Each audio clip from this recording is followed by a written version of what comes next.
अनुपम जी के साथ कुछ समय बिताने और उनसे बहुत कुछ सीखने को जो मौका मुझे मिला है, और पेंगुइन यात्रा के दिनों में उनकी किताब, हालांकि मेरे पेंगुइन यात्रा ज्वाइन करने से पहले वो किताब छप चुकी थी, नीता जी ने की थी, साफ माथे का समाज, लेकिन उस किताब के सिलसिले में भी बाद में काफ़ी बातें होती रहीं। उस दौरान कॉपीराइट फ्री की चर्चा भी काफ़ी 2011 में चली थी। उस समय एक लंबा इंटरव्यू विस्फोट.com नाम के एक ब्लॉग ने उनका किया था, जिसमें उन्होंने काफ़ी सिलसिलेवार ढंग से अपनी बात रखी थी। मैं उसमें से छोटा सा हिस्सा सुनाऊंगा और फिर निजी बातचीत में जो उन्होंने कुछ मुझे कहा था वह भी मैं बताना चाहूँगा। जब वो नहीं है तो उन्हें याद करने और उनकी सीख को आगे बढ़ाने का यही सबसे अच्छा रास्ता है कि हम उनकी बातों को सुने और गुनें। जिस दिन हम केवल कमाने के लिए लिखने लगेंगे, उस दिन हमारे लिखने की गुणवत्ता भी गिर जाएगी। लिखना केवल पैसे के लिए नहीं होना चाहिए। कुछ लोग पैसे के लिए काम करते हैं, तो भी उनको ध्यान रखना चाहिए कि वे जो लिखना चाहते हैं वह लिखें, न कि पैसे देकर उनसे कोई कुछ लिखवाता है तो केवल वही लिखते रहें। समाज ऋण भी कुछ होता है जिसको चुकाने की नैतिक जिम्मेदारी महसूस होनी चाहिए। यह तो एक बात उन्होंने कही। दूसरा, उनका कहना था कि जैसे पेड़ अपने फल हमें देता है, अनाज हमें जिन पौधों से मिलता है वो हमसे बदले में कुछ नहीं लेते।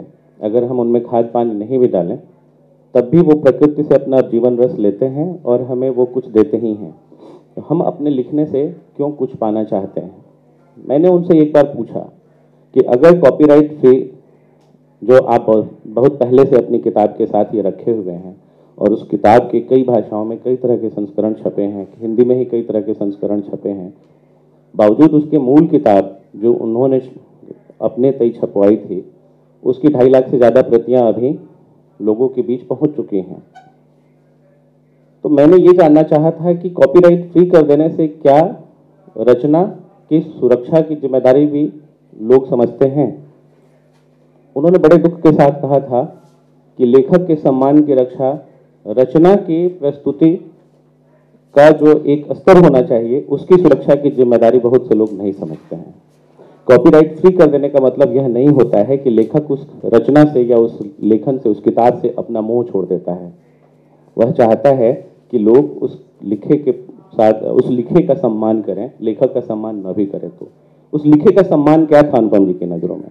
कि लेखक को यह मालूम होना चाहिए कि किसी प्रकाशक ने व्यावसायिक हित के लिए ही अगर उसकी किताब छापी है तो उसको एक प्रति भिजवाए और दिखाए कि उस किताब को उसने सम्मान के साथ छापा है, मतलब कि अच्छे प्रोडक्शन के साथ सस्ते दरों पे छापा है ताकि ज़्यादा से ज़्यादा लोग पढ़ सकें, उसको वो मुनाफे का खेल ना बनाए। तो इसको लेकर वो कॉपीराइट फ्री करने के बावजूद अवेयर रहते थे कि प्रकाशक उनकी रचनाओं को कॉपीराइट फ्री होने का फ़ायदा उठाकर केवल मुनाफे के खेल में न झोंकते हैं। तो अनुपम जी की इस बात को हमें इस तरह से समझना होगा कि जो ज्ञान समाज हित के लिए हो सकता है उसको हम समाज हित में ज़्यादा से ज़्यादा माध्यमों के जरिए लगाएं, लेके जाएं, और जो समाज हित में ज्ञान किसी भी तरह के कॉपीराइट से फ्री कर दिया गया है या लेखक ने, रचनाकार ने किया हुआ है, उसके उस लेखक के प्रति सम्मान और उस लेखन के या उस रचना के प्रति सम्मान, उसकी गुणवत्ता को बरकरार रखते हुए और उसको आम लोगों को सस्ते दरों में उपलब्ध कराने की चिंता को बरकरार रखते हुए रखें। धन्यवाद। Thank you, Nirupam. Maybe Renuka, you can take this forward with this unique perspective that Anupam has left us with. To quickly introduce my panel, starting from the right, there's Aditi Maheshwari-Goyal from Vani Prakashan. Next to her is Swami Shubha Vilas, who is an author, a publisher, a patent attorney who has filed over 100 patents, but is now a full-time monk living in Bombay, though he continues to publish books. Then there's, next to me is Mr. Raghavender, who is presently Joint Secretary, Department of Justice, Ministry of Law and Justice, but he's also a student of copyright law and is at present pursuing his PhD in copyright law. Next to me is David Lopez Amo, who is Spanish but has a focus on publishing in China, so he can enlighten us on copyright issues in that part of the world. There's Kerstin Schuster, who works with a publishing house in Germany and deals with international rights. And Cate Blake, Managing Director of Penguin Random House, Australia. To put it very simply, copyright laws are designed to protect the right of ownership of the original creator of a work, be it literary, dramatic, musical, or artistic, and gives him or her a bundle of rights, including the right of reproduction or publishing of the work, adaptation, translation, performance, or communication of the work to the public. The period for which these rights are protected cover the duration of the creator's lifetime and vary from a minimum of 25 years to 50 or 60 or 70 years after his or her death. Copyright laws as such tend to be quite uniform in theory, and was decided about 5 years ago that international copyright laws should follow the Berne Convention of 1886, which was later revised in 1979. In 1995, the provisions of this agreement were included in TRIPS, or trade-related aspects of intellectual property rights, to cover digital and internet rights. Whatever the jargon, it is in how effectively these laws are protected that differences crop up from country to country. While there are some issues that are common to all, like plagiarism, the role of the internet and protection of e-book and digital rights, and the game-changing role of Amazon, once a book is available on Amazon US, it can be downloaded or bought anywhere in the world, effectively nullifying territorial boundaries. There are others that are specific to each country. In India, for instance, we have still not won the war against piracy, and though the government is believed to be contemplating a more stringent piracy law, at present the whole process takes so long that more often than not, the book pirate has disappeared before the long arm of the law can reach him. And so one still sees pirated copies of Chetan Bhagat and Jeffrey Archer, Jhumpa Lahiri and Paul Coelho. As one publisher put it, book pirates have a sixth sense about what will sell best. So perhaps this is a cause for celebration, except when one thinks of the revenue lost to the publisher and the author. One estimate put it as 7% of the entire publishing trade. The most recent and perhaps most controversial development in copyright matters in India is the judgment by the Delhi High Court allowing the photocopying of entire textbooks provided they are part of course material, arguing that the copyright is, to quote the judgment, not an inevitable divine or natural right that confers on authors the absolute ownership of their creations, and that the dissemination of knowledge for the intellectual enrichment of the public outweighed its use by the publishers to maintain commercial control of their property. While this may be music to the ears of students and photocopying shops in the campus, publishers and authors see it as a setback for their copyright in the work and the revenue that they should be entitled to receive. We are fortunate to have with us Mr. Raghavender, who initiated the amendment to the copyright law in this respect and can enlighten us on the court's reasons for doing so. Since we're a large panel and it's a large issue, I'll dive straight into the questions. And to take up first the issue of plagiarization, which really constitutes, I think, the essence of copyright violations. Cate, as a publisher, I'd like to maybe address this question first to you.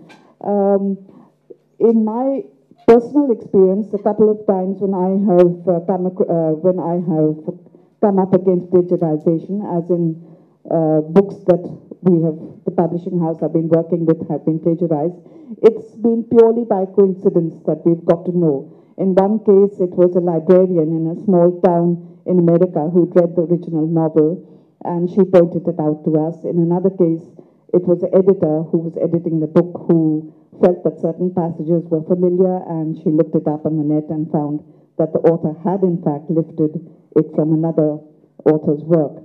I know that we have the indemnities and warranties clause where the author warrants that it's an original work and indemnifies us against any lawsuits. But do you think this is enough of a protection for publishers? How can we possibly tell that the book that we're publishing has been plagiarized or violated another author's copyright? I think, as you said, previously it's been based on more of an honour system, as many things are in publishing. We sort of hope that the authors will treat us well and we'll treat them well. And we do have, as you said, all of our contracts have very clear and very scary clauses saying that there will be legal implications if they plagiarise another person's work. And as editors, we hope as well as your editor did, that you'll notice a slight change in tone or rhythm that suggests something's gone awry.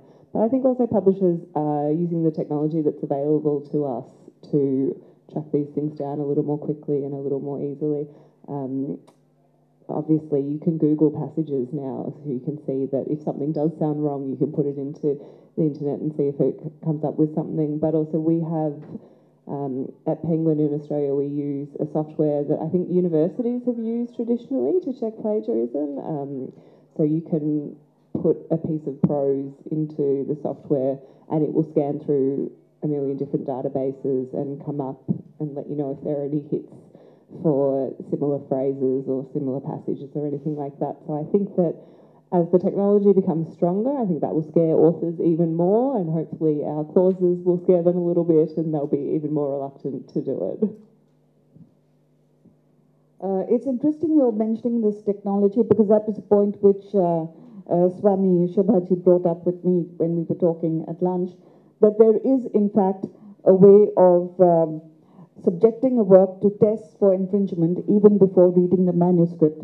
I don't think this is very widely practiced in India, but could you tell us a little more about it? So, the Patent Act, so when you actually want to search for infringement for patents, there are specific websites, especially the American patent laws, they have very specific websites where you can search for patent. Of course, it's not freely available, it's like paid searches. Similarly, I personally feel that we should have official websites by the governments that actually allow copyright searches. Of course, at this point of time, there are many websites and softwares that actually allow copyright searches. When we publish books, we use some websites that we can just search for plagiarism material. In fact, one particular author, we stopped him from publishing with us when we found that some of his material has been already written. He just picked up from another place and placed it. So, of course, now these are all small things which may or may not show up because the entire world is now integrated in one platform, basically. But if somehow the governments can come together and integrate it, just like for the patents, it has already been done. So that will be like a more rigid and solid type of thing. Can I? Yeah. Actually, patent protects a process or a product which is an invention and innovation, is as per the Patent Act. If you look at the Section 2M, it defines the product, patent, and invention, and also definition. Here, whether a patent has to be granted, three tests are there. One should be the novelty, and second is the inventive step, third is the industrial application. So there is a prior art search is there. So whether an invention already existing, the novelty can be cancelled because it's already in the public domain. So that search is possible. Recently, India has been recognized as a Center for International Search Authority, which is in the headquarters Dwarka. But copyright such thing is not possible. When I was in the copyright office, we tried to digitize all the matter, copyright certificates, etc. Because everything is not mandatory. The moment, copyright is automatic. The moment you write, take a photo, or make a film, copyright is automatic. There are no formalities as per the international law and national legislations. So that kind of search is very difficult because all Bollywood films, all Bollywood songs, or everyday newspapers, pamphlets, whatever you write, don't come to copyright office because only registration is voluntary. It gives only prima facie evidence. So practice is very difficult because the kind of millions of copyright comes out is basically an expression. There is a patent possible, trademark possible. Trademark just Penguin publishers, HarperCollins. Somebody and this deceptively similar trademark of HarperCollins, Penguin, they create and start selling the original, plagiarized versions and the Amazon, you can catch them. And then you can file a case, trademark brand infringement and trademark infringement. Copyright difficult, such a huge search and all that.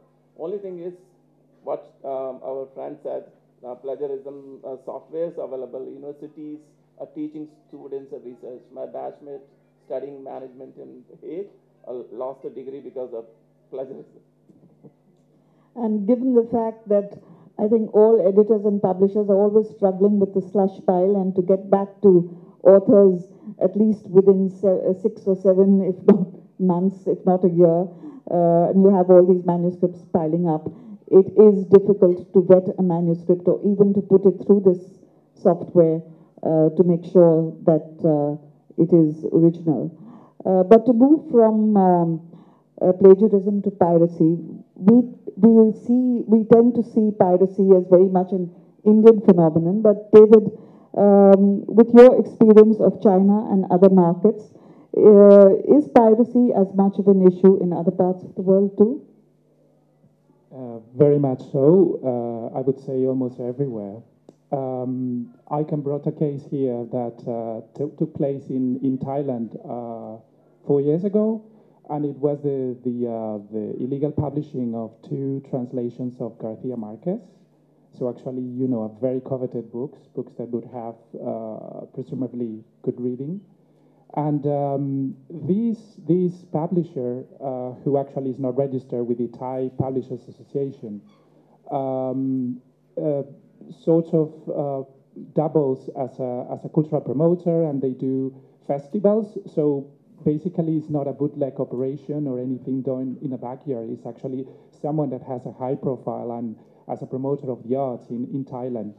And what happened was that this publication, the launching, was picked up by the Bangkok Post, which is a newspaper that also publishes in English.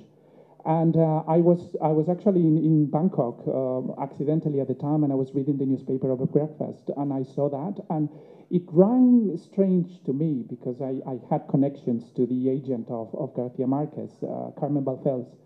And so immediately my thought was, I'm going to go to the bookshop and buy the book.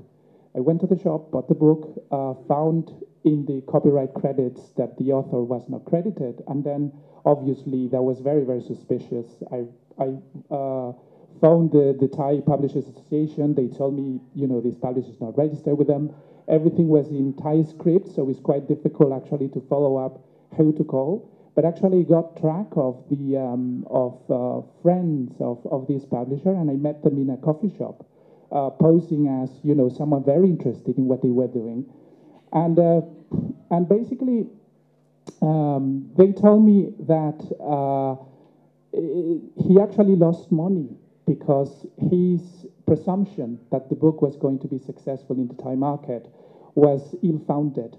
So that gave me some comfort, because I thought, well, if this is the case in Thailand, then I don't think many other people are going to infringe in this way, a copyright. But the very troubling issue is coming back to the article by the Bangkok Post, is the fact that they were lauding this initiative at something that will actually sort of give a window to this famous writer in Thai. And that was the first time that Garcia Marquez had been commercially translated in Thailand. And even more worrisome was the fact that through news clippings, that article in the Bangkok Post was picked up by Publishing Perspectives, which is the trade magazine of the Frankfurt Book Fair. So now you have all the international publishers reading about, publishing in Thailand and thinking that probably they should contact this publisher as the most reputable publisher in Thailand and probably invite them to festivals and to speak about, how wonderful it is to to publish Garcia Market and everything. So here we're dealing with, issues of economic rights, but I also want to mention that the most insidious damage that you do when you infringe copyright is the moral right.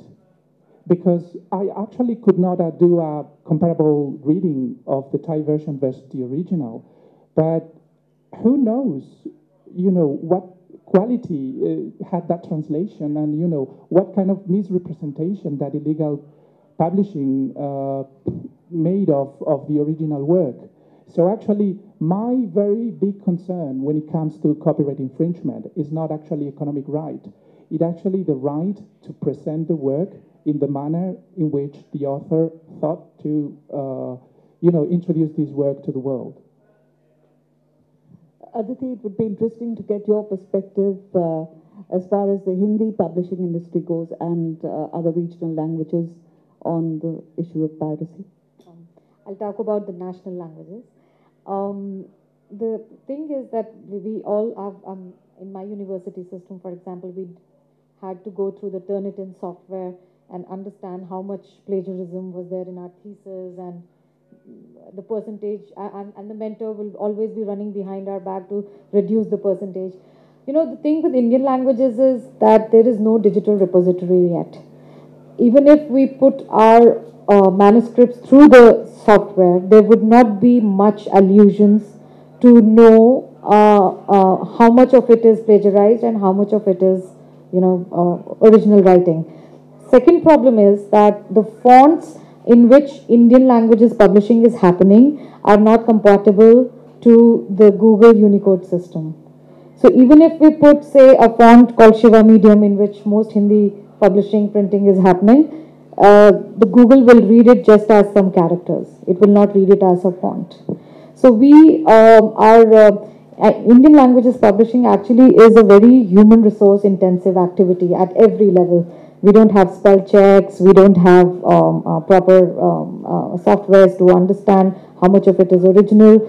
But at the same time, the joy of doing it is that every author, every international author especially, becomes India's own when he or she is published in Indian languages.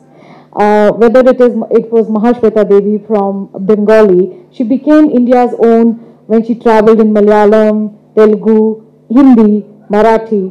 And that's how, for example, Salman Rushdie became India's own, even though he was writing about he is India's own, I'm sorry. But the kind of writing that he brings to us, it talks about a perspective about India, which is of a very, very different kind. We can go on and on about it.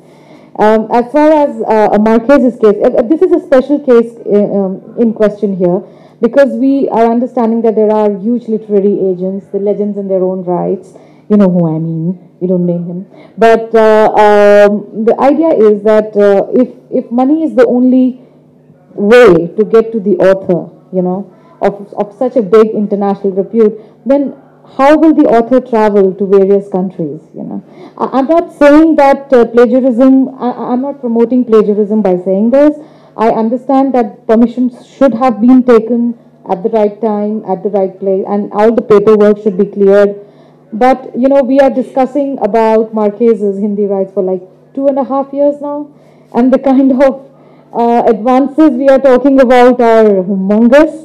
So this is a very special case to learn from and perhaps to discuss on a very larger scale that what are we trying to achieve? It's either, say, 2,000 copies or no copies in Hindi. And there can be another 2,000 in Marathi or no copies in Marathi. So what the author is really looking for, that is, it is related to the question of copyright and the monetization of it, but it is also related to to charting into unknown territories of a beautiful work. So, just reply quickly. Rather than discussing this very specific author or this very specific project, I want to reach out to the fact that there's a debate in which there are two very marked positions, whether, we should authorize, free access of copyright, or whether it should be, protected and paced use. I think this is a false binary, because free access doesn't mean actually that you should not pay the author or the publisher.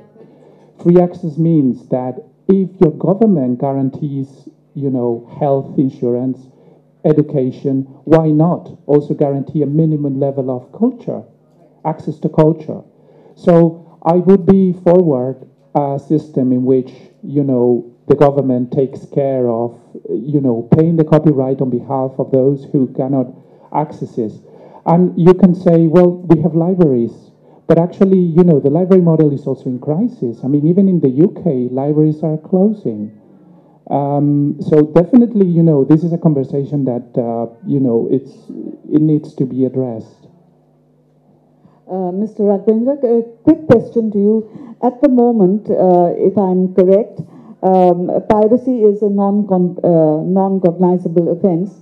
Publishers have to file a complaint with the district magistrate naming the book pirate. There has to be a police inquiry and so on. And the whole process takes so long that very few publishers really see it through to the end. What can be done to give this law more teeth so that this problem of piracy is not so rampant? During the 2012 amendments, this idea occurred too late. After the bill was placed in the Parliament 2010 and matter went to Parliament's Standing Committee. But unfortunately, no one asked for that, neither publishers, authors. Then idea occurred to us that let us put this, because piracy is increasing, because the High Court of Kerala said that it is a cognizable offence, because as per the CRPC schedule, 3 years is the maximum imprisonment starting from six months. So maximum 3 years means it's cognizable. Whereas Andhra High Court, the Hyderabad High Court, no, it is expressly not written. So it has to be written, then only it can be cognizable. So after the matter came out of the standing committee, when we again making some additional amendments and going to the cabinet, we did put that, making it cognizable offence. But unfortunately, the law ministry, now I moved to law ministry, said no, you can't do that. You can't go out of the scope of the bill which are already presented in the Parliament. Hopefully, the next amendment comes, I will take your request and then try to put that the cognizable offence. Otherwise, piracy is increasing despite stronger law provided in Section 55 civil remedies, 63 criminal remedies. And then courts are very active, proactive in fact. Delhi, Mumbai and Kolkata, every month they give orders, blocking so many websites, removing the pirated content, whether it is cinematograph films or, published material. Coming to Amazon and the internet, Cate and Kerstin, as the two publishers in our midst, how much of a threat do you see Amazon to our territorial rights?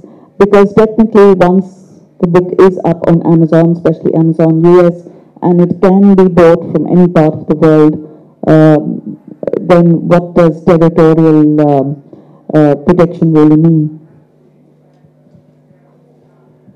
We actually lock our metadata so that it can't be accessed outside of the territory. So if we buy Australian and New Zealand rights for a book, then we ensure that international editions aren't available in our territory.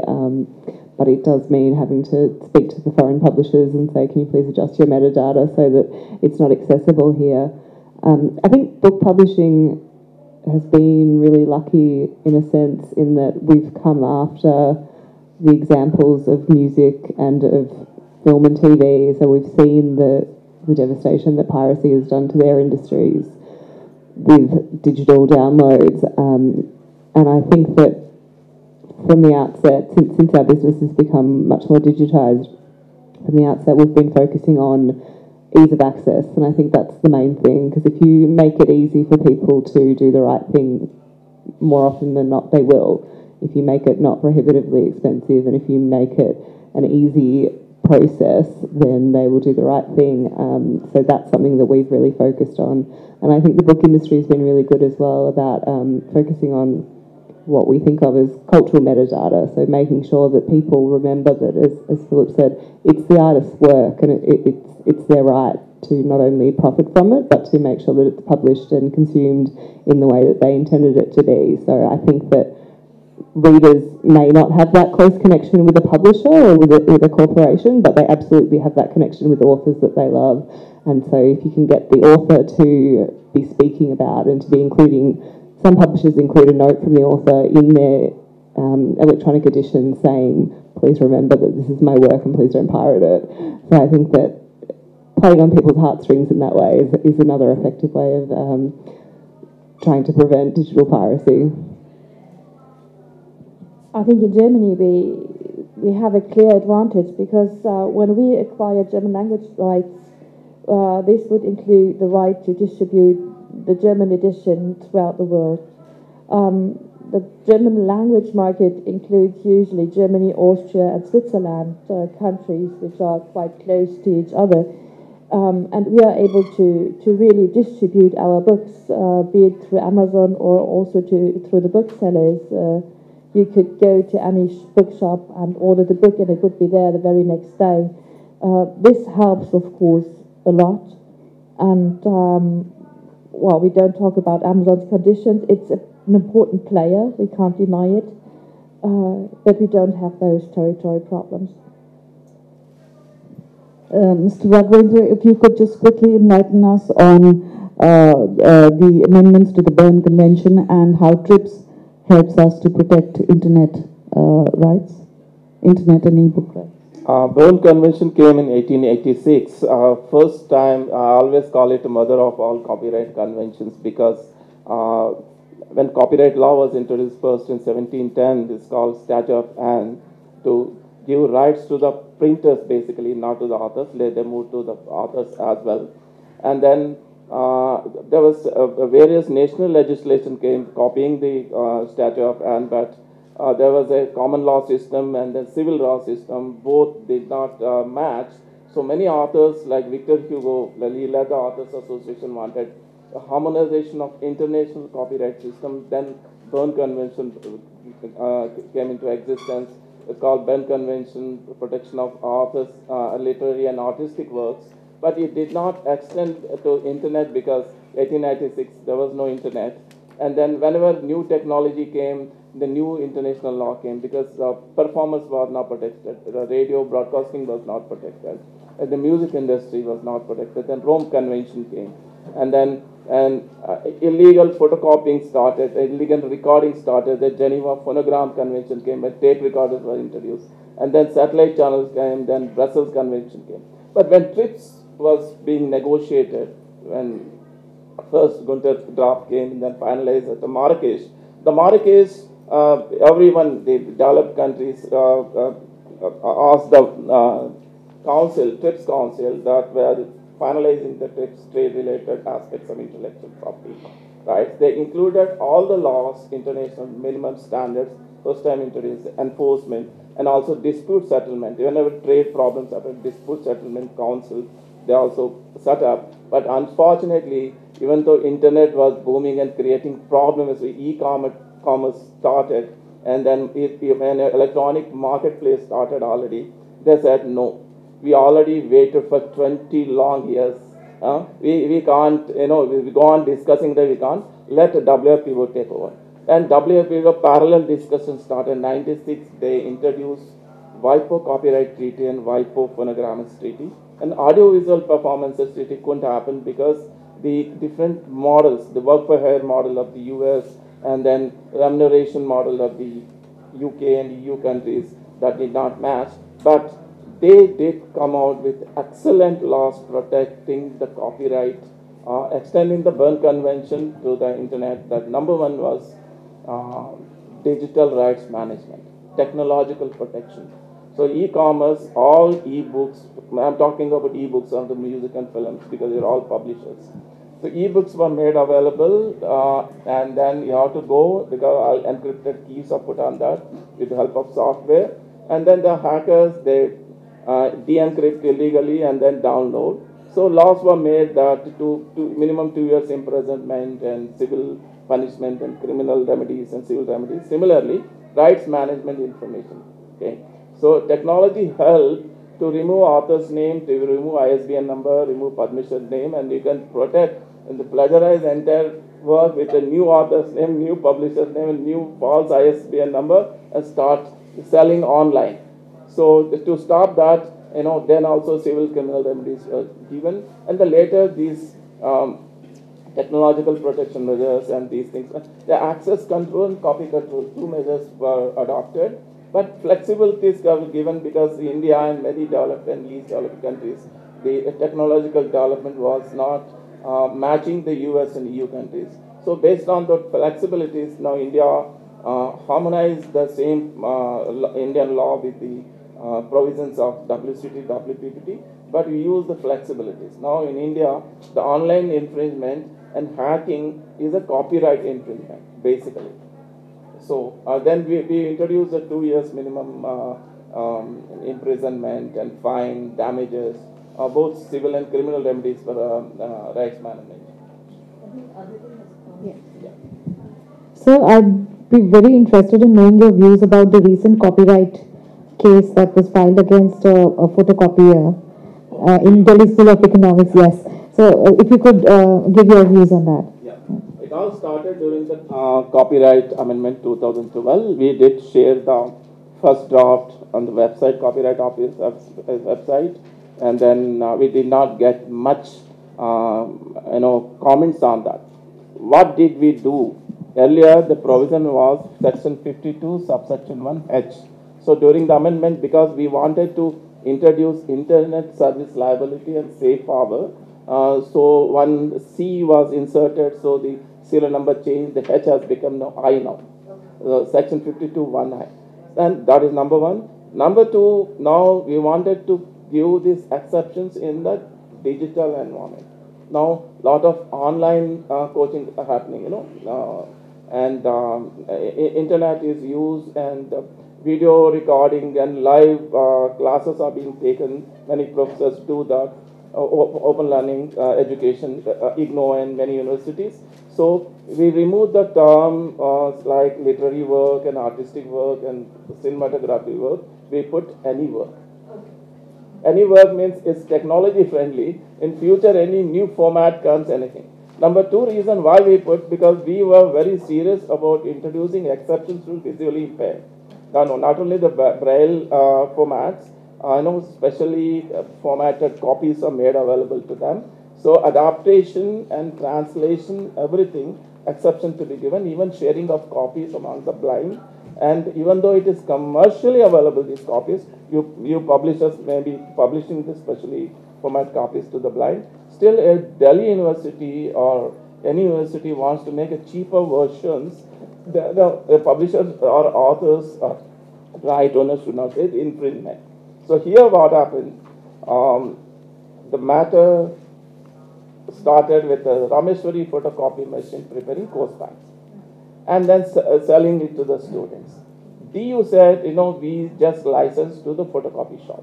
Now, as a student of law, I was studying the law, LC1, law campus in Delhi University. So when I paid 1,500 rupees for my first semester fee, in that fee receipt clearly written 400 rupees my course package for 5 subjects which I'm studying in the semester. So I'm paying. So it is not commercial thing because the judge, Mr. Enla, Justice Enla, rightly interpreted what we were meaning, because in India, the access to knowledge is very, very important while making copyright law. But we have to protect the interest of the right owner, especially the author, who is the creator. He has to be incentivized so that he can come back and create more works. Then only our knowledge economy, contributing to the knowledge economy, both publisher and author. So this balancing of the copyright or any intellectual property right in public interest is clearly written in the trade-related aspects of intellectual property rights. That is TRIPS agreement under WTO. If you look at the Article 7 of the TRIPS, clearly says that while enforcing the intellectual property rights, you should not only protect the right owner's interest, but also protect the interest of the public, the consumers, public. So that balancing was the best example of India. Now, the access to knowledge, exception for education has to be given. So what is the lecture? we explain in section 32.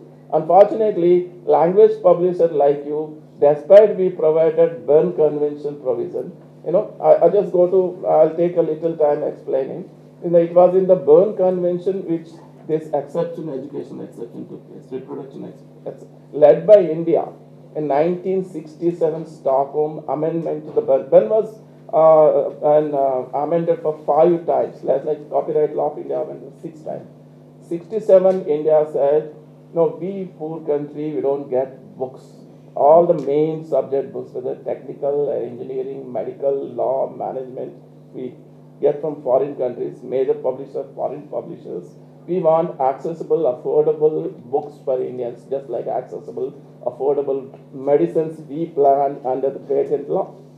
Then we want compulsory licenses. Compulsory license concept is against the monopoly of the author, and under the competition law it comes. It was introduced by the UK in 1914 Act of India when they introduced the first Copyright Act. We expanded it, and then we want a compulsory license concept to be introduced for the reproduction of these books, and compensation is given to the publisher author if he is denying it. Then also translations. Translation minimum 7-year rule is there, that the Berne Convention agreed, and then and any general language is there 3 years, and any language is totally not used, the 1-year exceptions are clearly given. In this, when India introduced, of course in the Stockholm we failed because we failed to convince the developed countries who are basically the major producers of these countries. But finally in 1979 Paris Act, a watered down compulsory license scheme was agreed. And then India is the first country to utilize, and then 83, 84 amendments of Copyright Act, we introduced this. In the section 32, translation is there. So how many compulsory license you got, the translation? How many books you have produced? How many times you went to Copyright Board? None. Till now, not a single license has been issued. Then, before explaining section 52 Delhi Copyright Board, I would like to explain one concept, very, very important, introduced by the entire reproduction and exceptions, not only for education. Mr. Raghavender, we're running a little out of time. Other three-step test that was introduced, that exception should be given only in special cases, which does not conflict with the commercial interest of the author, does not prejudice with the interest of the author. This was the framework taken to the tricks, and then we India, all the exceptions are coined like this. So, but what it says, so in the course of instruction, and that starts from before the classroom lecture and after the classroom lecture also. Then again, and also the instructional purposes, this was also issue was taken. Entire intent, legislative intent, he explained better.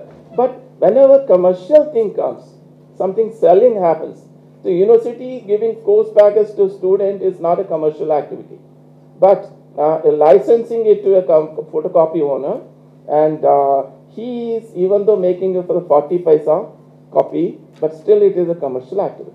Unfortunately, neither the single bench judgment of the Justice and Law, nor the division bench judgment of the Justice Nandra Jog and the other judge, Mr. I don't remember, they failed to see this, otherwise, if everything is done like this, but they are necessarily explaining about the issue of private and personal copying, the fair dealing thing.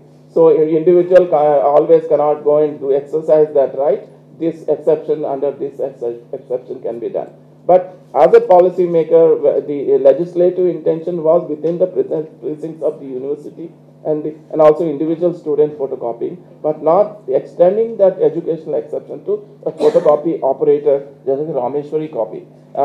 So two things we can do to beat this. If Supreme Court also, let us say, the foreign publishers or Indian publishers fail that, and Supreme Court also interprets like this. So two examples are there. Entire world, whenever the personal private copying is given, the cess on the machines, equipment of photocopying machines, and then fax machines, and even this kind of technology, scan app can be downloaded and scanned. So the extra amount we have to pay the buyers, that money goes to a collecting society like IRRO, who distribute that to authors and publishers. That concept a few countries have introduced, about 20 to 30 countries. But India tried to introduce in 1991 because of political reasons, lack of political will, they withdrew the bill. Second is, similar case happened in Australia. New South Wales University versus Neuros publishers. Same thing happened, photocopying. Then they also lost the case, just like foreign publishers lost the case in India. What Australian government did, they introduced statutory license. They said, for these things, universities and then educational purposes, such copying happens, the course packs they prepare and all that, then minimum fee set by the statute in advance before that activity happens. That you have to pay, and that money is collected by the RROs and distributed to authors. So two solutions are there.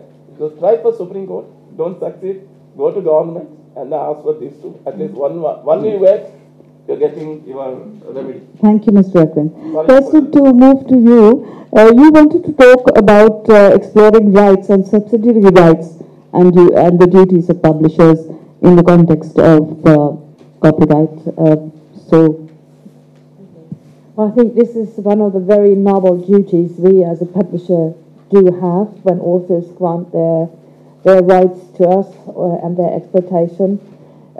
This means that we have to make sure that they are being translated, that they are being distributed, that they are being published, that the books are available.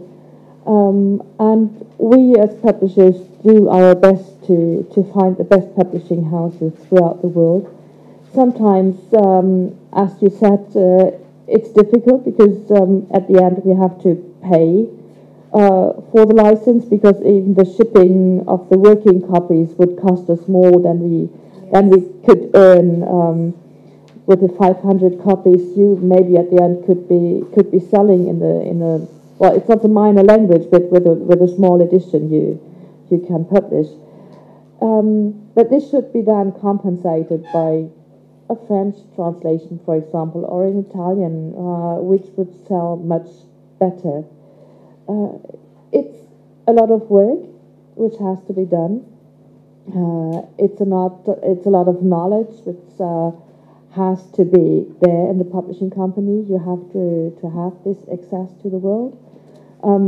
For those who are interested in selling rights, I would really like to recommend this book by my dear colleague Petra Hart from Zurkam, who it's really excellent. It's on buying, protecting and selling rights. It's a short introduction, very useful. Just contact Ute Reimer-Bimmer from the German Arts Council. She would be able to provide copies of it. We all have to face the difficulties there are, but at the end it's an all-together which we have to achieve, and it's all for the best of our authors. And don't forget, authors have to be paid for. I mean, if people are hungry, would you ask the baker to give away the bread for free? You wouldn't.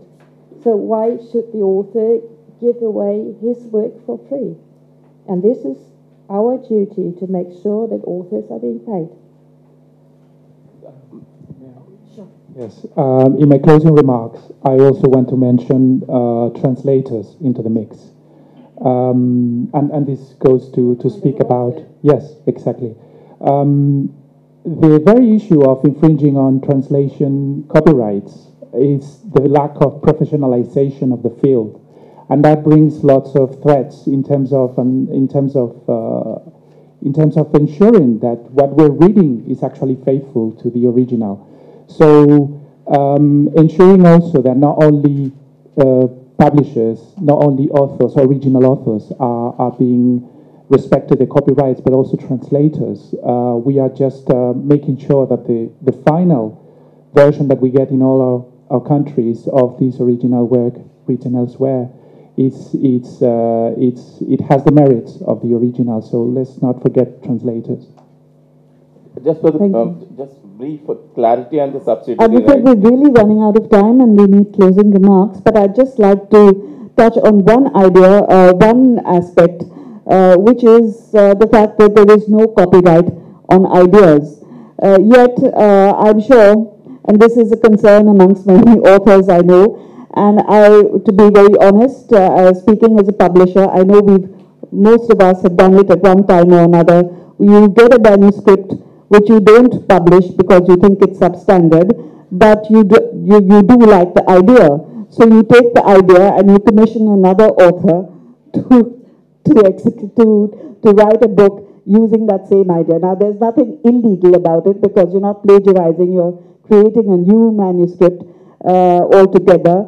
But what can an author do? What can publishers do ethically to sort of safeguard ideas?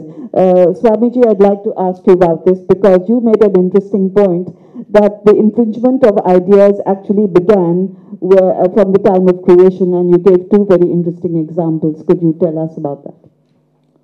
According to the Vedic culture, the first copyright infringement, or rather idea infringement, happened the dawn of creation. Lord Brahma is the secondary creator. There are two people, I call them the first hackers or infringers. They are named as Madhu and Kaitab. They stole the Vedas from the mind of Brahma. So of course, now stealing from mind of somebody may not be possible today, but at least stealing the idea will definitely be possible. So Madhu and Kaitab, they stole the Vedas from Lord Brahma, and then Lord Vishnu had to intervene. So I guess we had the first copyright infringement action, at that time, and restore the Vedas back to Lord Brahma. And that's when, in the beginning days, people were called as Shrutidhar. Shrutidhar means they remembered everything by heart, by memory. So you didn't really have books. At some point, 5,000 years back, when Vedvyas realized that people are going to lose memory, ability to remember, that's when he decided to pen down what Brahma had in his mind in the form of the four Vedas. That's when the first books actually started coming.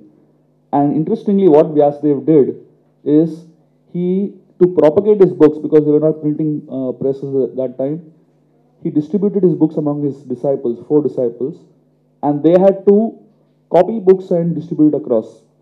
Of course, Vedavyas, the original author of the Mahabharata and all the Puranas, the Itihas, he has absolutely no royalty ever given to him. Even today, people use Mahabharata, use Gita, use all the names, and people earn. But I guess Vyasadev's wisdom is to teach all of us one very important principle of creation of ideas, creation of creative things, that it's also important to remember that we are creating things to share. Thank you. So quick closing remarks to create a good, healthy copyright ecosystem around the world. What would be the most important thing? 30 seconds each.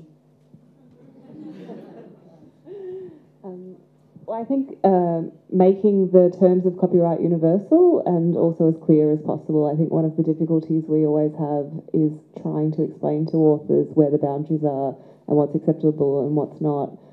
So making terms of copyright consistent across territories, making fair use principles consistent across territories. And again, it just goes back to if you make things as easy as possible, people will generally do the right thing. So that would be my hope. And I think what we also have to do is to respect every publisher's work, be the small one, a big one, and always thinking of our authors, without whom we would be nothing.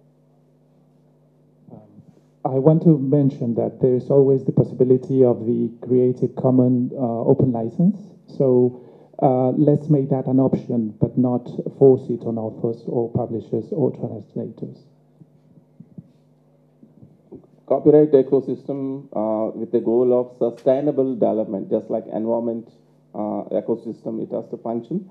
This ecosystem should give protection to the creators and also should balance the law by respecting the user's right, that is public interest. That's what international law says.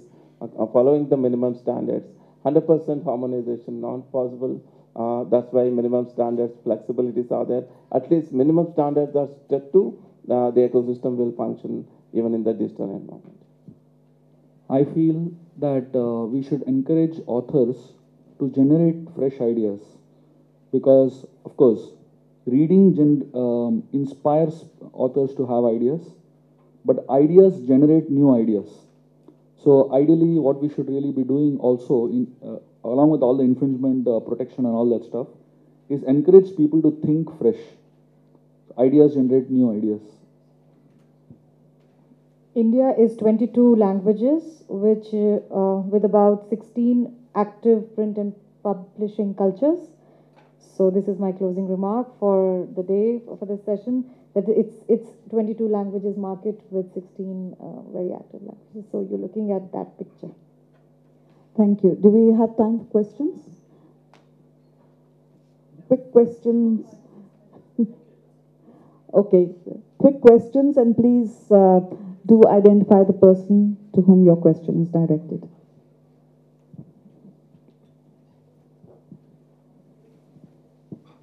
Hi, I'm Trisha, and I have a very simple question. It's an open question on plagiarism. As you know, the people who plagiarize are one step ahead of us.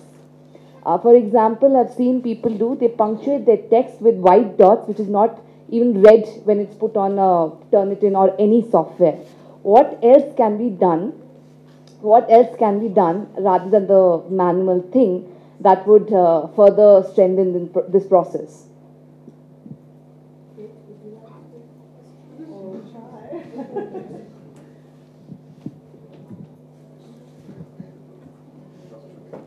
I think it's challenging because obviously they've put that process in place to get around the technology that is in place. So you build a bigger boat and hope that the next time you can get around it. But I think that's why publishers have to be constantly innovative and focused on their data as much as, we're creative people and we work in a creative industry, but we also have a business to run. So we need to be focusing on our data and making sure that we have the technology available to protect it.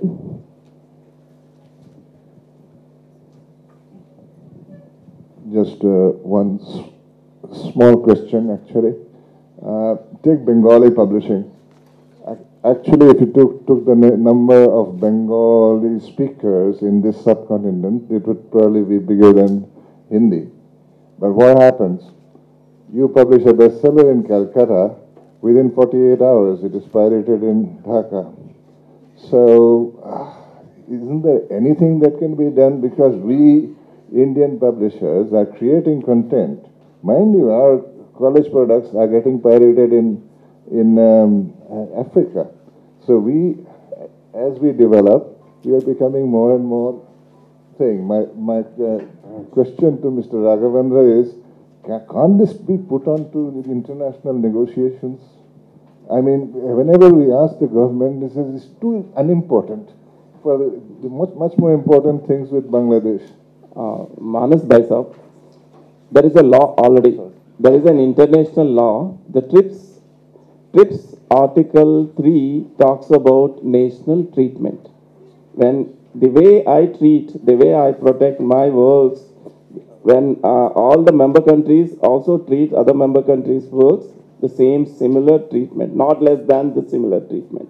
So, Indian copyright laws have civil and criminal remedies if pirated copies are spread all over.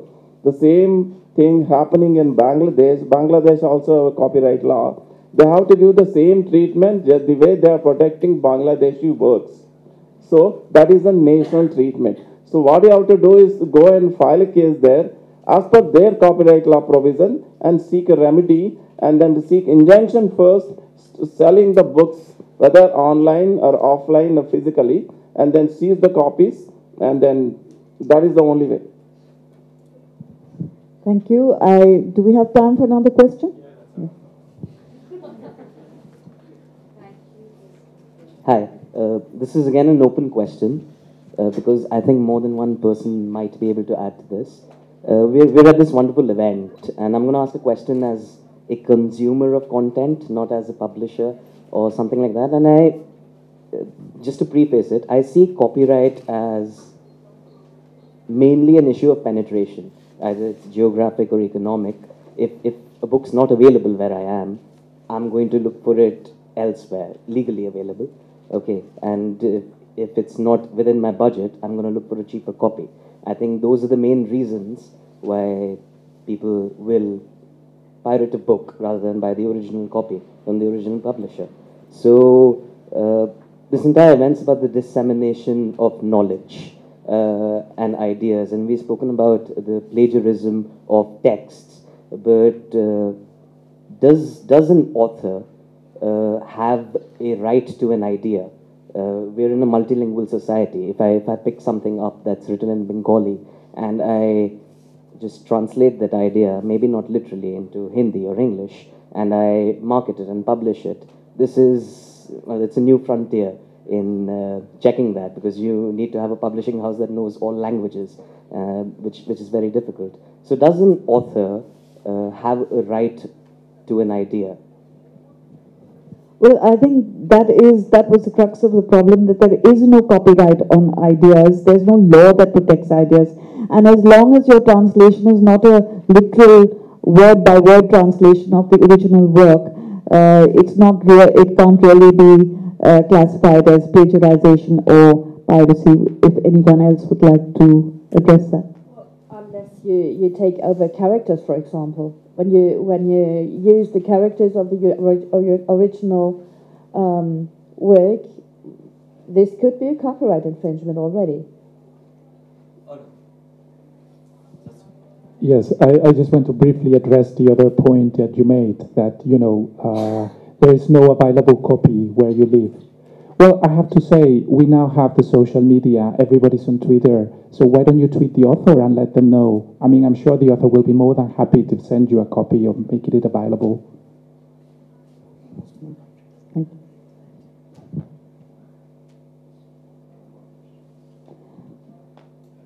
Okay, if there are no more questions, then I'd just like to thank all the panelists for their very, very enlightening remarks.